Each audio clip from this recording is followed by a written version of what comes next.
So a few days ago, I decided to try something. Documentary explainer videos, the ones with the cinematic AI shots, the narrator voice, the whole VOX-style feel. They're all over YouTube right now, and I wanted to know, can one person actually make one of these alone without hiring an editor or juggling 5 different AI tools? I had 3 questions going into this. First, how many different tools would I actually need? Second, how much would it cost me in credits and time?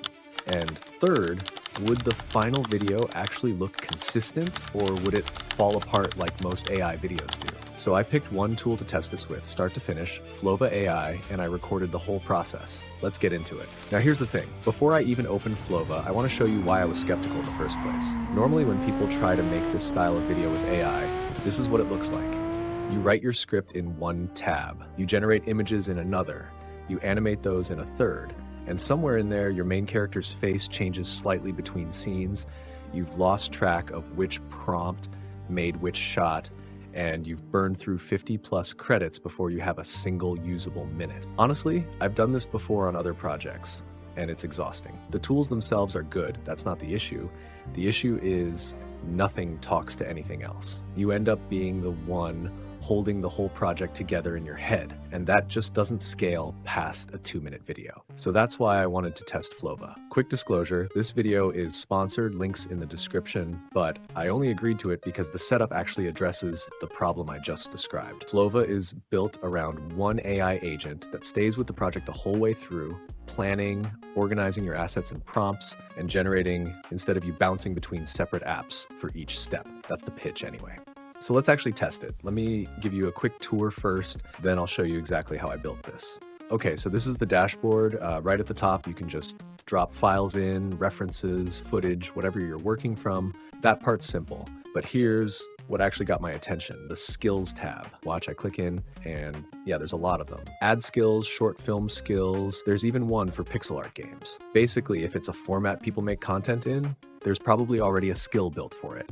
So you're not starting from a blank page every time. This is the asset library, and this is honestly a nice touch.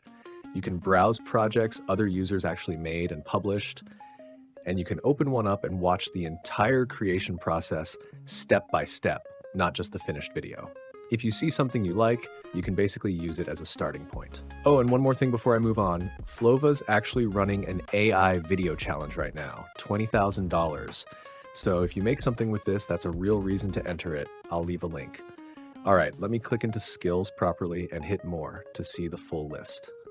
Yeah, look at this. This is a lot of skills. And the good part is you can just use most of these for free and start building a short film or a video ad immediately. But I didn't want to use someone else's skill for this video. I wanted to build my own because I specifically wanted the VOX-style documentary look. So let's do that next.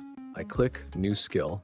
And there's actually 2 ways to do this. You can just describe what you want in plain language, and the Flova agent will build the skill for you automatically. Or you can do it manually and fill in every field yourself, name, when the skill should trigger, the process order, how it should analyze assets, how it should write the storyboard, which models to use for generation, how to write the prompts, how to handle the final edit. I went manual this time because I wanted full control over the VOX-collage look specifically. I'm not going to walk through typing every single field right now. That'd be its own video. But you saw the finished version earlier. That's the exact skill I built and filled in. Once all the fields were done, I just hit save, and that's it. Done. Now, instead of me manually planning, prompting, generating, and editing every single time, I can just talk to this skill like I'm talking to an assistant. So here's the real test.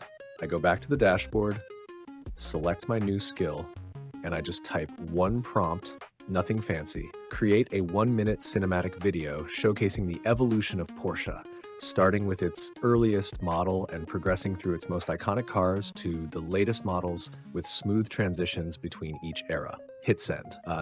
And this is the part I actually love. It opens a project, calls it Porsche Evolution Cinematic, and drops me into a canvas where I can watch everything the agent builds in real time. And if I don't like something, an image, a clip, anything, I just tell it to change it. Same as talking to Claude or ChatGPT.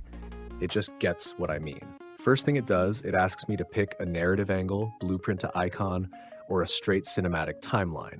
I went with the blueprint to the icon, which felt like a stronger story. Then it locks the format, 1 minute, 16:9, cinematic. Confirms it back to me in plain language so I know exactly what's set before it writes a single word. Next, it drafts the narration script and hands it to me for review before touching voice or music.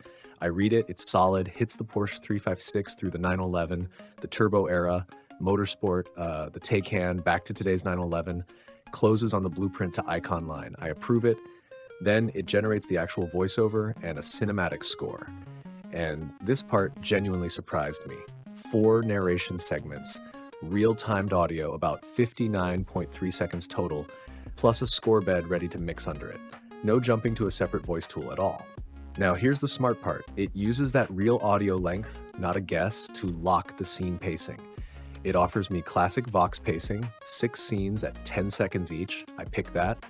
And it breaks the whole story into 6 scenes on the timeline, in order, keeping the eras consistent. Before generating anything expensive, it tests the visual style on just the opening scene first, the 1948 blueprint moment, 3 different collage variations. I pick the one I like, lock it in, and that locked style carries through every other scene automatically, so I'm not gambling on the whole video looking right.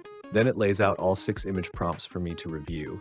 Still no images generated yet, just the prompts, so I can catch anything off before spending credits. I say, okay, generate. All 6 scene visuals come back in that locked collage look, 356 origin through the icon finale. I approve them, and it animates all 6 into 10-second Vox-style clips, matched to the narration pacing. No manual timing on my end. I approve those too, and it links the narration and score to the timeline and assembles the whole thing. 6 10-second scenes, 60 seconds total, narration aligned to each era, score mixed underneath. 1 click, and it even asks if I want a thumbnail made to match.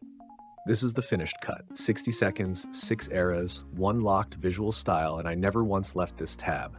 No separate voice tool, no separate image tool, no separate animation tool. I want to be fair here though, this is my experience on this one project. A more complex documentary might take longer and your results will depend on how much you lean on the review stage. But for this format specifically, the consistency held up better than I expected. And honestly, better than my first attempt a few weeks ago using 5 different apps. So wrapping this up, here's what I actually took away from trying this. First, having a dedicated skill built for the exact style you want matters more than I expected.